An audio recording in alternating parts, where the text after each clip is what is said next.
Here at the Giver Marketing Network, we don't leave you drifting out in space. We connect you to a coach who will help you build and grow your marketing business.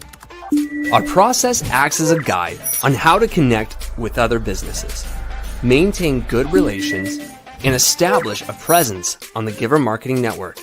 Each member within this collaborative group will have the opportunity to leverage your talent and influence, a true network effect. If you are looking to collaborate on more projects, welcome to the Giver Marketing Network, the most trusted and highest rated collective of specialists on the planet. Here we have a group of like-minded professionals who focus on making valuable introductions and helping each other grow by teaming up. Imagine Upwork meets a network and a coach.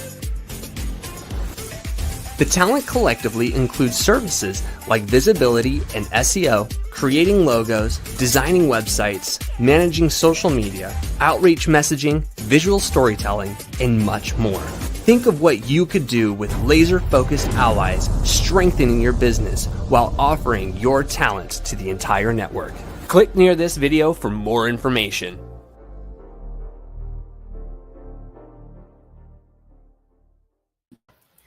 Hello, and welcome to another Tuesday marketing broadcast sponsored by Giver Marketing Network. And we are excited. Hey, Gina. Hi, Christine.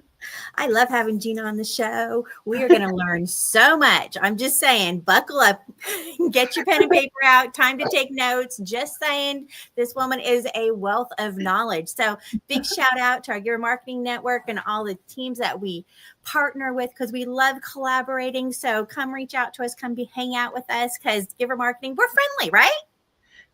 Yeah. Darn tootin'. Well, so Gina, I know we're going to have an exciting topic about, I think it's SEO today, right?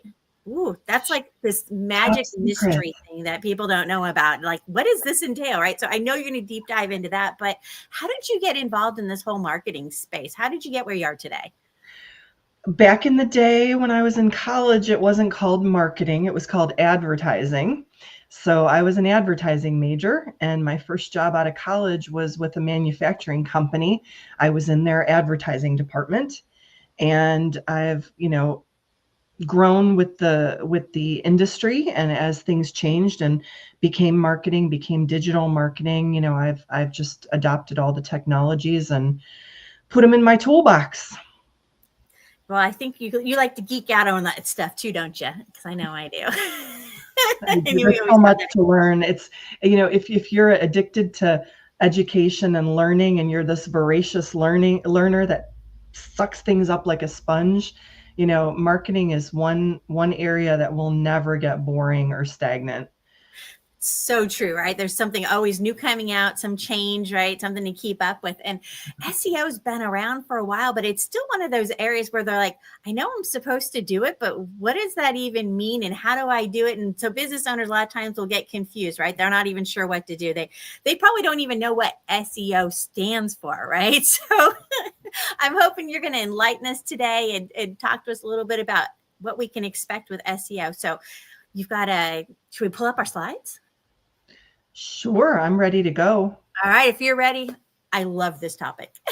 I'm ready to unveil all kinds of secrets.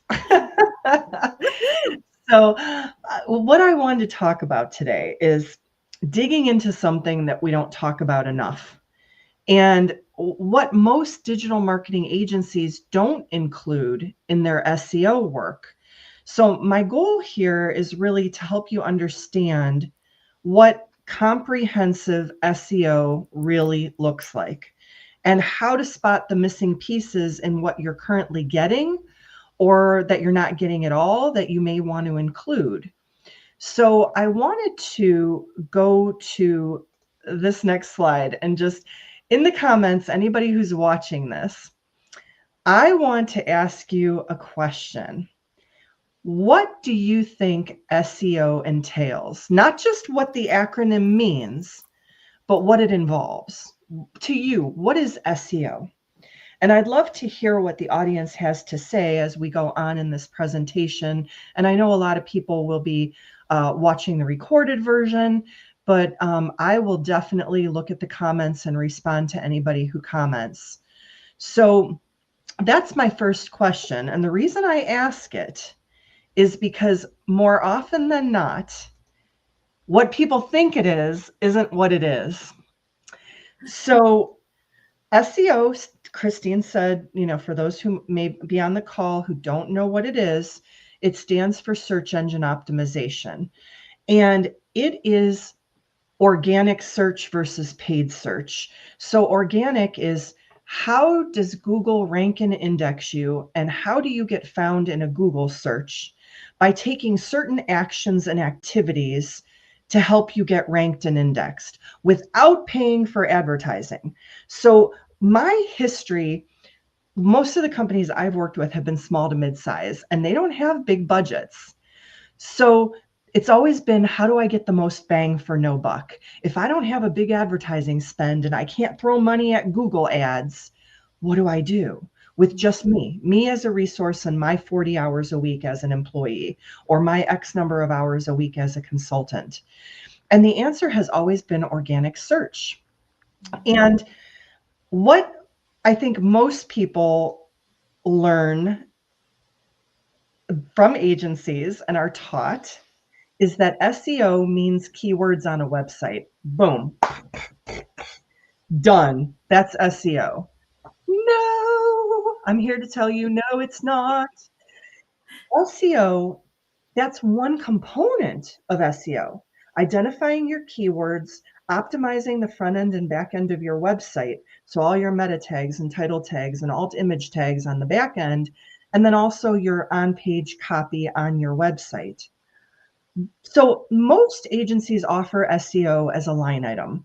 As part of your package, we can optimize your site for you. The reason they do that, it's not that they're bad people or criminals, but SEO takes a lot of time. If you do comprehensive SEO, and agencies have a lot of overhead. They usually have a building, a bunch of employees. So for them to do a deep dive into SEO, that would be all you could pay them for in your retainer. They would never get to the other work that they're going to do for you. So they kind of scratch the surface and do what's required so they can move on to your lead generation work. But what I try to do with the organizations I work with is make them sustainable, make their marketing sustainable so that when I'm gone, their SEO is still working for them and bringing them traffic to their website, that they don't need to be beholden to me for 3 to 5 years and pay me every month to keep doing pay-per-click campaigns for them. There's a time and a place for Google ads, but I feel like they should be either after you get your SEO, your comprehensive SEO done, and you're waiting 6 to 9 months for Google to rank and index you because it takes that long, then you can turn to pay-per-click to drive traffic to your website as supplemental. Or if you're doing a special campaign or a new product launch or something that you want to get attention to, then you can do a pay-per-click campaign, but that shouldn't be your method of continual lead generation for the next 10 years. So it's really complex, and it's ever changing and evolving. So Gina, let me ask, for those that are going, oh my goodness, this sounds really overwhelming, right? So this is not a set it and forget it. This is something that they continue to work on, or is SEO a one-time thing? I mean, what should they be planning on? Yeah, we're going to go into that. That's a great question. It does need to be maintained, but it doesn't take the maintenance that like a pay-per-click plan takes. You can do it in-house. You can do it with content, with constantly replenishing your content and utilizing your keywords.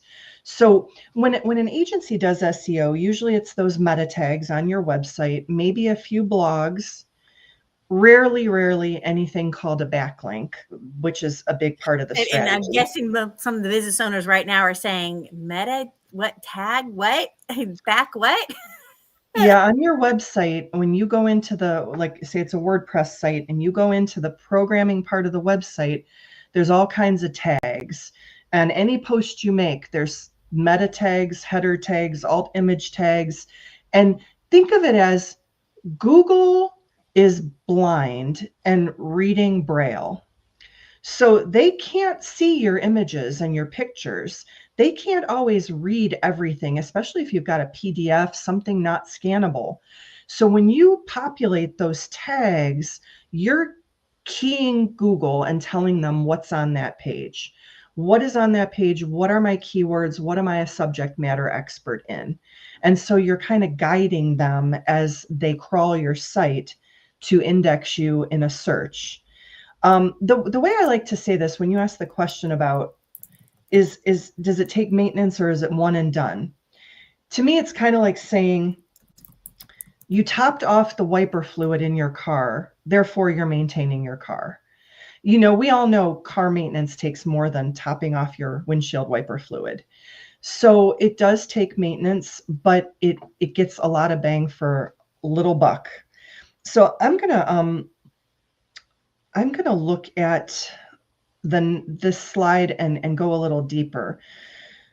These common services are what I like to call cookie cutter out of the box solutions. It's like, you know, every company gets provided this, usually in a marketing consulting retainer with an agency. So these are SEO items you'll find in your normal scope of work. Are they important? Yes, they are necessary, but they are the tip of the iceberg.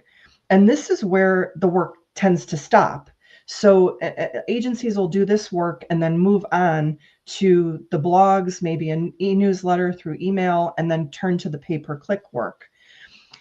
I like analogies and metaphors. I'm a writer and a reader. So I like to say if this is where the work stops, you're leaving money on the table because you're leaving rankings on the table. And rankings in Google and being found in a search and driving traffic to your website is money. Generating leads is money. And if you're not doing comprehensive SEO, you are leaving money on the table.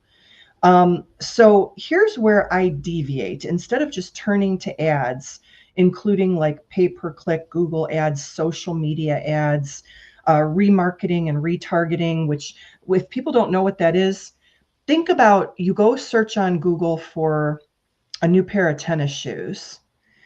And then all of a sudden, everywhere you're on a website looking at energy drinks, and you're on Facebook and you're getting all these ads served up to you about new athletic shoes. That's because when you visited that website, they cookied you and they're tracking you. They're tracking cookies. So they can follow you and serve up ads to you on all your devices and anywhere you go because you looked up that one thing. So you end up beholden to the ad spend because if you stop the ad spend, your traffic tapers off. But with SEO, it's often set and forget, which is what the agencies do right here, set it and forget it. And then they don't continually improve it. They aren't improving the site speed, the mobility usage, the crawl errors, broken links, duplicate content, indexing issues. Those are the technical parts of SEO on your website. And I see it all the time when I run website reports. I'll run a website assessment for a company and it comes back with a C rating from Google. Nobody should have less than an A rating. If you don't have an A rating, you're not going to be found in a search.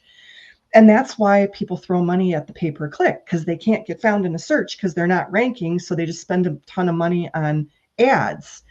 But if you get your website to an A rating and you do what I'm going to recommend in this presentation, you will see sustainable traffic. So here's what it actually is. Here's the laundry list, and I'm not going to go through it, but comprehensive SEO. When I do a comprehensive strategy, this is the more complete picture. It's not just about writing content or stuffing keywords in your website. It's aligning your whole strategy to what Google's organic search algorithm ranks you for. So modern SEO spans so many formats and channels. Visual and local search are huge traffic drivers, especially in B2B marketing. Agencies often overlook those areas. So local search is claiming all your local listings. And a lot of times an agency might might help you with your Google My Business page, but then from there they stop. And there are tons of local listings. You can search online, like, what are all the local listings I can claim? Let's see. Let's do it right now.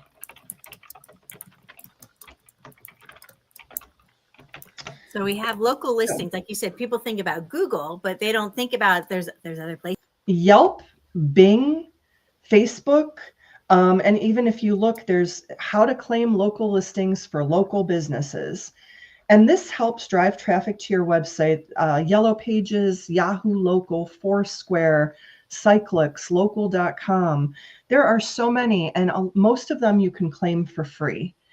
And for people in industry, like if people are in manufacturing, ThomasNet and IndustryNet, they teach you that you have to pay for an ad there. IndustryNet and ThomasNet will try to get you to spend thousands of dollars to be listed in their publication. You can get a free listing. And I have gotten tons of referral traffic to my companies and clients just through the free listing. So there's all kinds of tips and tricks.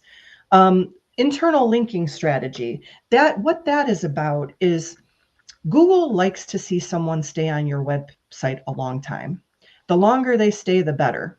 That means you've got great content. So if they can land on this page and you can link them to that page and link them to this page and link them to this page, think about when you're on YouTube and you go down the rabbit hole. You go click on this and click on this and go on this. That's exactly what it is. You're trying to make your website be a YouTube, be a Pinterest, where people stay there and just kind of keep moving around and looking. Backlink strategy is also very important. So every website has what's called a domain authority.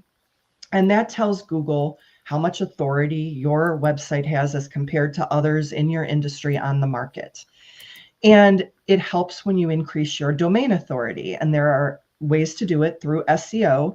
One of the ways is getting backlinks to your website from other websites that have higher domain authorities.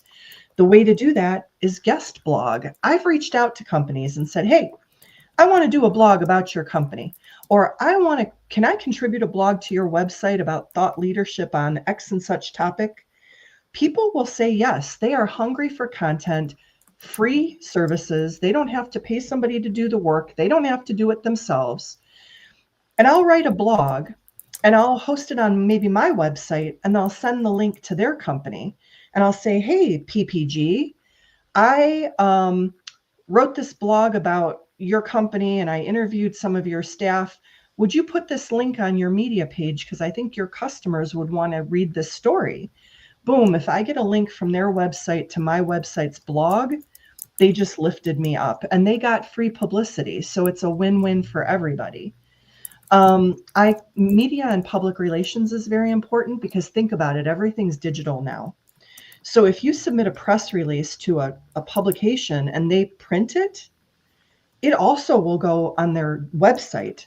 That gives you a backlink from their website to your site, and Google loves .orgs.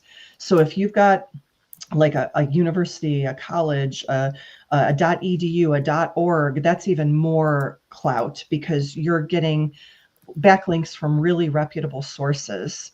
I contribute content to trade associations and trade publications. Again, they teach you that you have to spend advertising dollars. The publishers tell you to get in our magazine, you've got to spend $3,000 for a full page ad. If you go to the editor, not the publisher, you can get an article, a 2-page article in their publication without paying for it, if it's a thought leadership article and not a sales article. Now, all of this takes finesse. Like, I know I was a journalist for 13 years. I know how to build relationships with journalists. I know what their pain points are, what they need, how to get into their publication. So I've kind of got a backdoor, but it's a way to get free publicity without spending $3,000 for an ad. YouTube video ranks highly because Google owns YouTube. So they love video on your website and on your YouTube channel. So those are some of the things. Social media factors into SEO. So a lot of companies are like, oh, I don't need social media. I don't sell anything there. doesn't matter. Social media is social. It's about relationships. It's about brand. But Google crawls social media, and they look at how active you are on social media and what kind of engagement you're getting. That factors into their algorithm. Google runs the world. So you have to play their game to be successful in business if you want to do lead generation. Wow. So, I know everybody's probably frantically writing down notes right now. I know I am, right? So you think about, oh my goodness, I didn't think about that, right? So we even got a little mini PR kind of guideline there too, on top of everything else. I do it all. I'm an SEO maniac. It's like that is my area of specialization and passion. I've programmed Google ads and Facebook ads. Am I good at it? No. I subcontract that out and let people do it who do it 8 hours a day and know how to play that algorithm game, because the paid algorithm is very different than the organic algorithm. And I came up through the content ranks. I was a writer. So naturally, being a content producer segues into SEO, because now content is so dependent on keywords. And so it just was a natural fit for me. So I want to get into the training educational piece of this presentation. Oh, because the rest of this had nothing to do with training or education. I would just like to point out. Well, what I'm telling you, I'm not telling you to fire your agency. I'm not. I love agencies. I have friends who work for them. I've never worked agency side. I've always worked client side, other than owning my own consulting firm. So I am considered an agency. So agencies aren't bad, because I am one. It's just like any vendor, you have to vet your vendor. So, try to find an agency, a good agency, and there are many of them out there. They should empower you, not trap you. If they should teach you, they should educate you, they should train your team so that you're not going to always be in the dark and reliant on them for even the most basic changes. So I think, ask questions of your agency. Ask them if there's, if they can help you with internal knowledge transfer, if there's any training available. I had some agencies I used that would do little videos, and they'd send them to me and teach me how to do something myself. And as an employee, I was so excited. It was like professional development. Like I was learning a new skill. I was learning a new technology. That was a great agency. Like they helped me grow as a person. So I would say to ask those questions. And so I gave you further things that you can look at when vetting an agency. Ask them what their process is beyond those keywords and on-page SEO. What else do they do? You can ask for samples. Like if a potential client asks me for a sample audit of a website, or analytics I've done for a potential client, or a strategy document that I've done. Of course, I can't share proprietary and intellectual property confidential information, but I have ones that I've swapped out the names of companies and fudged it so you don't know whose strategy that is, just so you can see what's involved in a strategy I do. You do that when you shop for a car, or you go look at reviews online when you go to a doctor. Vet your vendors, vet your subcontractors. Look for people who have industry specific experience. Like I don't do B2C. That's not my area of specialization. There are people out there better than that than me. I specialize in B2B but businesses that sell to other businesses. I have a lot of experience in manufacturing, industrial supply chain distribution. I have a lot of experience in the tech space and software spaces. So you want someone who understands your industry. Ask them again if they do any training and what the transparency is. How long's their average engagement? If they tell you 3 years, 5 years, I don't want to engage with a client for more than a year. I shouldn't have to hold your hand for years. I should come in, set the strategy, get it running, teach you what to do, train your people, and you should be self-sufficient. Do I have clients that are repeat clients? Yes. They'll come to me for other projects.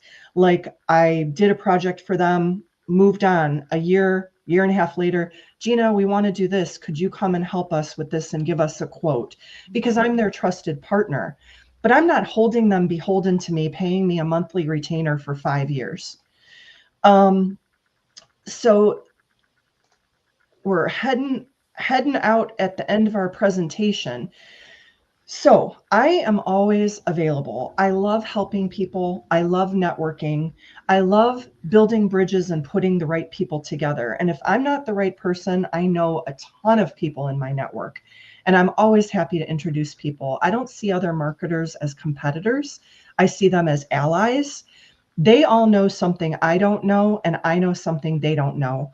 And we can learn from each other. And a lot of times we collaborate together and we work together, like the Giver Marketing Network. I have had so many successful partnerships from this organization.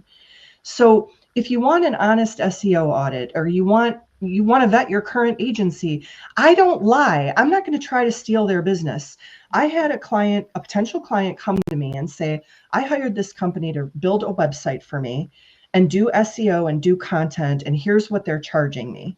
Could you take a look at what they're doing and the cost? And I looked and I said, you got lucky. You got a good one.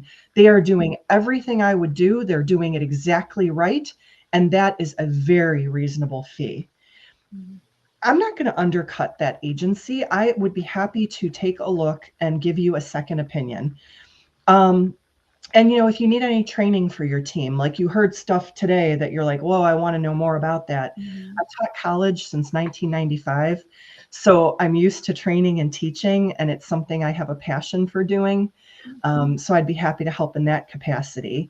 And I do give a 30-minute free consultation, and here's all my contact information. If I've confused the heck out of you, feel free to contact me for clarity. I try to pack in as much as I can because, again, I want to be helpful. Like, I want people to know what they don't know. And I don't have anything to hide. I'm not going to, none of what I shared with you is going to make me unemployable.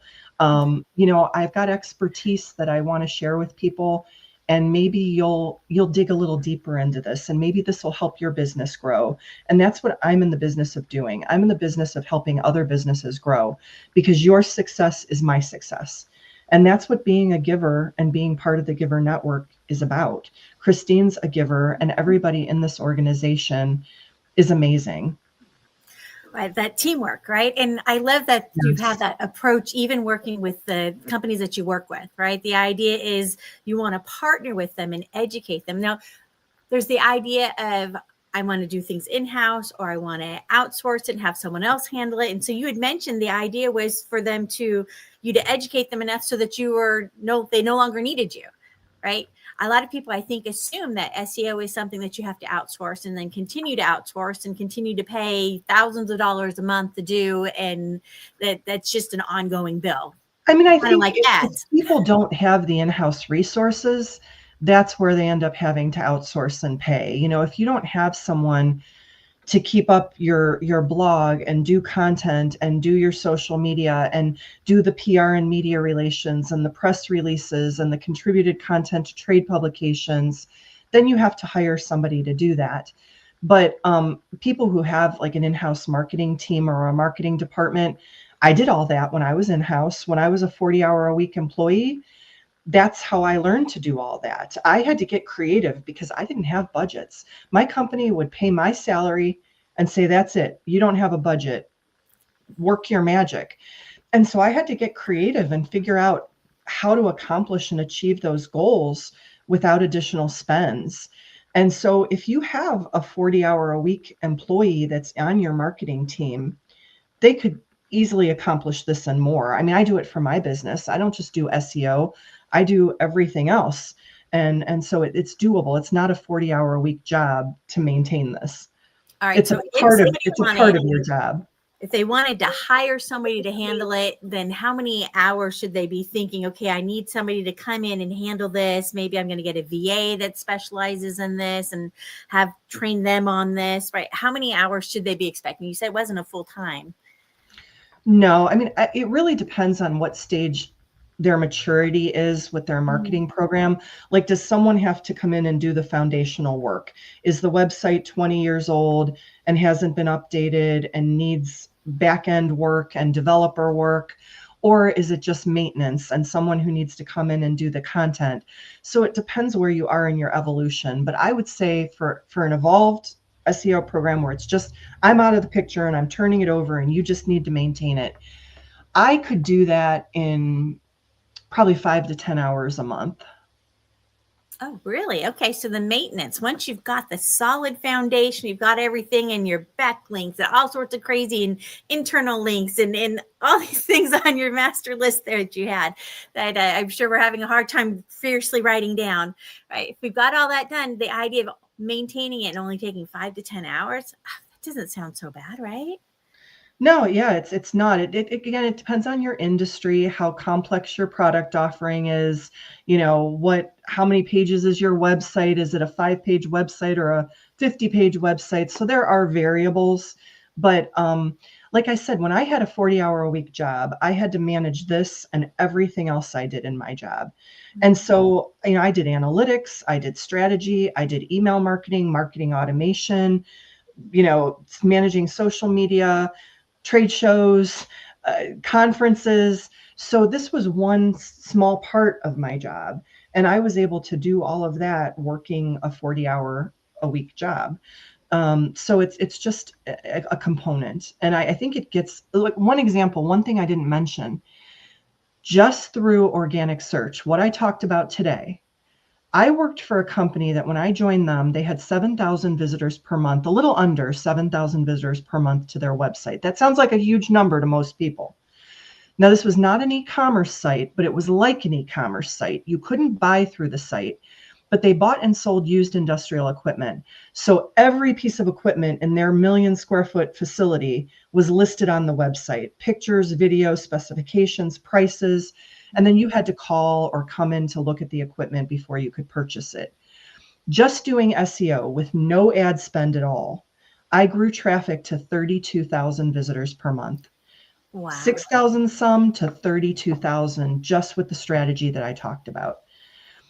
So it's doable. So that's the thing. Is it doable? It's achievable. You can get the results you're looking for and do it organically. Mm-hmm. Whereas like with an ad spend, you spend it. And like you said, once you spend it, it's done and that's it. The traffic's done. There's no more traffic coming in from that, right? Whereas if you're building up your SEO, get that foundation set and keep doing that work, it continues to send traffic your way. Like my own consulting firm, I have not spent any money on advertising, and I've been in business since 2023. I've been doing completely organic and content, and also email marketing and things like this: LinkedIn Lives, podcasts, webinars, lunch and learns, going to some summits and conferences. But it doesn't cost me anything unless I pay for a ticket to get into a conference. But I'm not going to expensive conferences. It might be a $45 luncheon or something. So as when you start your own business, you don't have a lot of budget. So, how do you get the most bang for no buck? And I didn't have the money when I started my firm to throw into advertising. Well, and that's not an unusual position to be in, right? For a lot of business owners. Give one last second. Go ahead and make sure you jot down any of that information, contact information for Gina, so you can reach out to her, right? I know for a lot of small businesses, right, when they start out, they don't set aside the budget. They don't have the budget to start with. A lot of them, I always say, okay, and how's your marketing budget? And they go, I don't have one. Sound familiar? Yes. Well, what I tell people is industry-wide, usually the average marketing budget is 2 to 5% of revenue. So for a business that has bigger, well, if you're a little bit bigger of an organization, sometimes 7 to 8% is recommended.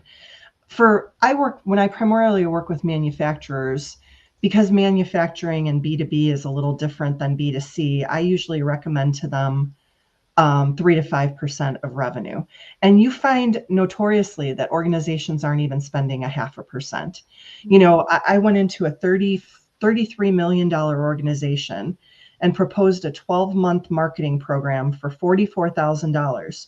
They would get a team of 6 people for 12 months to do all their marketing work. That was as cheap as humanly possible. And they balked at that. And I was like, $44,000, you're not even spending 0.5% of revenue on your marketing. And then you wonder why you're not moving the dial. You wonder why you see marketing as a cost center rather than a revenue generator, because you're not doing it strategically. You're doing it in a scattershot approach, throwing money at the wall, hoping it sticks. And it's not successful. And it's because a lot of times people go to the end of the process. They go to that lead gen when they don't have the process in place and the foundation in place, and then everything crumbles. So, That's it's a so great important. point, right? When you think about people always say, oh, I need leads. I need leads. Okay. Now that you've got all these leads, what are you going to do with them? Do you have processes and systems in place to support these leads? Or are they just going to show up and then that's it? And you have nobody to call them back, talk to them, anything, right? So, Because great Christine, point. being a marketer, how often does a lead come in where they're actually ready to buy and make the purchase? That is not the majority of leads. They need to be nurtured. They need to develop trust, build a relationship with you before they get to that point where they're going to pull the trigger and spend a bunch of money with you. And so every company has a sales cycle. And usually after you've been in business for a while, you know what your sales cycle is. From when a lead comes in to when it converts and actually becomes a paying customer.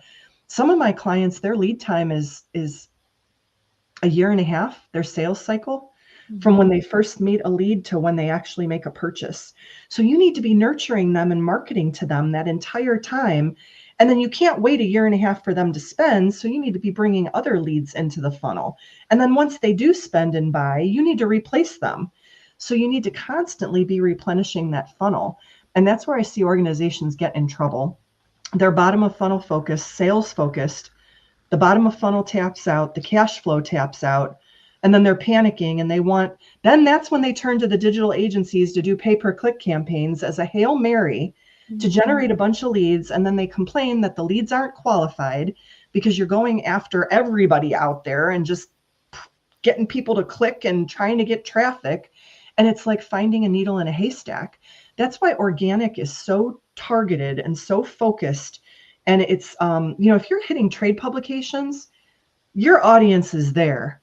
If you sell widgets and you're contributing a 2-page article in a widget magazine, that's targeted lead gen. So, I think that's a big part of the problem. Right, And getting in front of the right audience, right? Yes. And SEO, right? If you've got these keywords, well, how are they finding it? Well, they're searching for these keywords, right? So they're finding you as opposed to you trying to find them, right? Now it becomes more inbound versus outbound. That's a game changer for your business. And the outbound is so, you're trying to find people who may or may not be interested. With the inbound, like Christine mentioned, if those people are searching for those keywords, they're already interested. You know that they are in the market for that product or service because they're looking for it. The other thing, this is a secret too. I'll share one last secret for those who stuck around to the end. A good way to find qualified leads is to go after negative reviews on Google for your competitors. This is a Gina Tabasso Hail Mary strategy. For instance, if you sell cottages and cabins and your prime competitors are ABC Cabin Maker and DEF Cabin Maker, and you go to Google and go through all their Google reviews and find all their unhappy customers, reach out to those unhappy customers on LinkedIn, see if you can find them. If they're unhappy, they obviously purchase cottages and cabins and they're not going to use that provider again. They probably need a new one.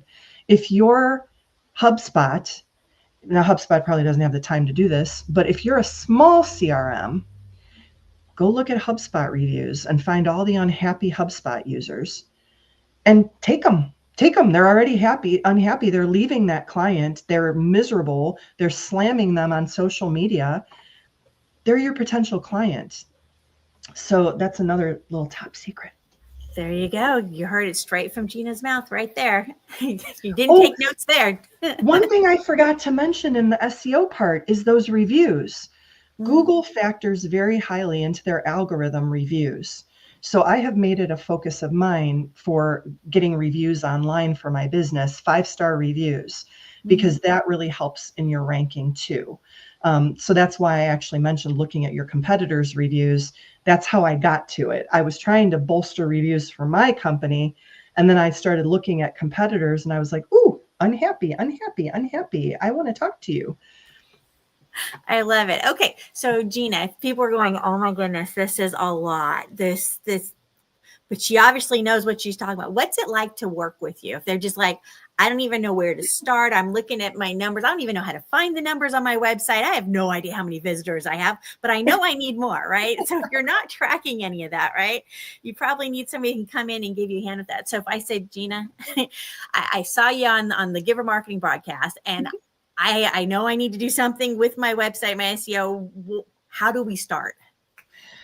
Yeah, I would start by doing that first, that a website audit. So I would do an assessment, run it through some software I've got that looks at any of the errors, missing links, ranks your website, and then that report will return results on what you need to improve. And then we would start improving those things. If you aren't tracking your analytics, we would install Google Code on your website so that we could track your analytics through Google.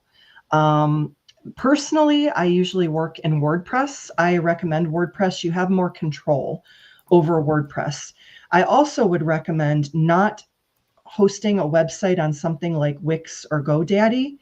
You don't own that website. GoDaddy owns the website. Wix owns the website. It is hosted on their servers.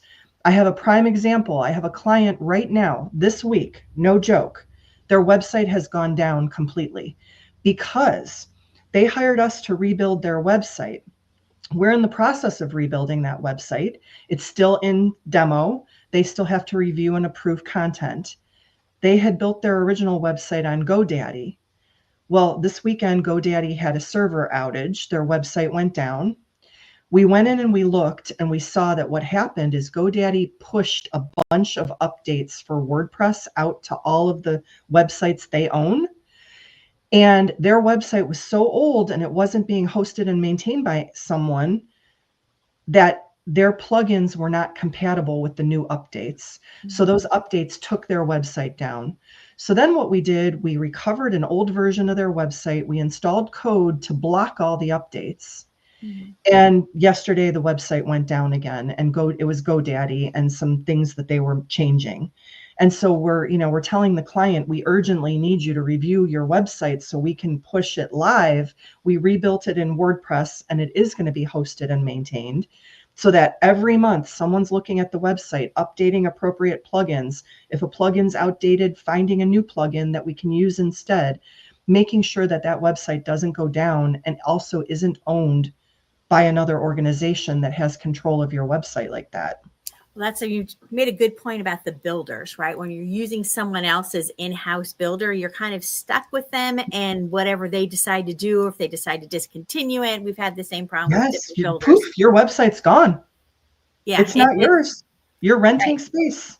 Whereas if you're building it with WordPress, I always tell my clients, you can take it with you. You can host it somewhere else. You can take it with you. So when you say GoDaddy, the idea wasn't just that it was hosted on GoDaddy, but that it was hosted using their special builder, right? Because they do have a special builder. Like builder. Shopify. A lot of e-commerce companies build through Shopify. Same thing. Shopify owns your website then. It is not yours. You can't take it with you. You can't host it somewhere else. So be careful when you're building websites that are within the proprietary programs that they have, because they don't translate to another location. They really do hold you hostage. That's a great example. Something like a Shopify, it's locked down. Like it's template built. So you have very little control over your SEO. And so you can't do a lot of the things I recommend and talk about because Shopify doesn't allow you. You can't do anything custom on your website. Like if you want to add maybe an ambassador program or a referral rewards program, if they don't have that module in their software, you can't add it. So yeah, I always recommend people do a independent build and have it hosted and maintained by whoever you want to. I'm right with you. I always say the same thing. All right. So you come in, they go, okay, Gina, where do I start? And you're going to, okay, we're going to take a look and where you're at. This way we know where to move forward to, right? Well, it comes from the Lean Six Sigma background. It's called value stream mapping. So what is your current state? What's your ideal state? And how do we build the roadmap to get from current to ideal? And, that's where we put the tactics in place to get you from A to B. I was hoping you were going to bring up the 6 lean, all that kind of stuff, because that's a special area that a lot of people are like, what? I can't help it. So if you can't tell, Gina knows what she's talking about. So if you're confused, you're not sure what to do with your website, it's not bringing you in the clients that you're looking for, right? Especially if you're in the B2B space, right? Reach out to Gina, have a conversation with her. She's offering free consultations worth its weight in gold, right? Reach out. There's her web address, Barracuda B2B.com. Reach out, connect with her on LinkedIn, right? Make a new friend. You want Gina to be one of your friends. Thank you. I love friends. I love having good people in my network in my life. I hold them close and don't let them go. I do want to make it clear too, I'm not a web developer. That's not what I do for a living. I'm more a strategist. So I do a lot of strategy and then guide the implementation. And then I focus on the SEO work. Something like a web build, I do use a subcontractor. I mean, I guide that. My website, you'll see it. My web developer built it for me, but I did my brand guidelines. I had my logo designed. I knew the concept. I picked my font. I picked my colors, my color palette. So I wrote all the content. I optimized the site. So I can do that. I'm just not the technician that does the technical build. Yeah, and a lot of people don't realize there's a difference between that, right? You've got all the goods, and having project managed, a website where I wasn't building, that's a lot of work. A lot of work. And unfortunately, really I see people, they hire their neighbor's kid to build their website for them for $500. And it's nothing better than a business card. It is not doing anything for you in the Google world.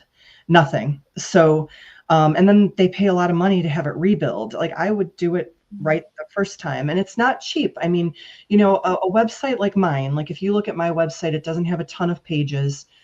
Normally a web developer is probably going to charge you like $3,000 to $5,000 to build a website like that.